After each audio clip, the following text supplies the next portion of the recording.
As soon as Chris Relitz opens the door, the alluring aroma of coffee hits me like a jolt. But this isn't your typical brew. When you make a pot of coffee, I put it in a pot on the stove and let it simmer and boil all day, and the house stinks of coffee, and it's just this thick tarry goo. Not exactly your go-to coffee order. His kitchen counter is laid out with art materials, and he begins working on a huge canvas. This here is an owl I started a couple days ago. But there's no paint. Instead, Chris takes the brown sludge and, with a brush, begins to create magic. Painting with watercolor is probably the hardest medium, and then making it coffee now instead makes it even harder. So how on earth did he discover this unique way of expressing himself?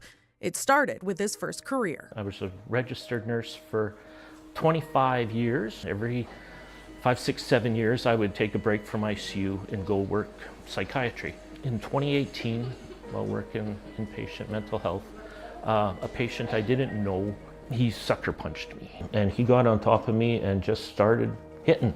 This part of my face was quite pushed in. After 25 years working in healthcare, his career was over, and years of surgery, therapy, and recovery would follow. And then I had a stroke. The symptoms all got 10 times, 100 times worse. The chronic migraines, the pain. I kind of realized, holy smokes, I'm retired now. What am I gonna do? At 50 years old, Chris fell into despair. I was waking up and I didn't feel worthy of even getting to sleep in. Until he opened an unexpected gift. My wife got me a paint by number kit. I'm doing this paint by number, and I'm feeling pretty good. I'm kind of happy doing this. Feeling inspired, he began taking up painting, and eventually, a eureka moment. I was like wondering, how would you paint with coffee? And I thought, well, it must be based on concentration. Painting with coffee became more than a hobby. It was a life preserver in a sea of uncertainty. Now Chris has a successful online following, doing portrait commissions for people around the world. I've got art now in Europe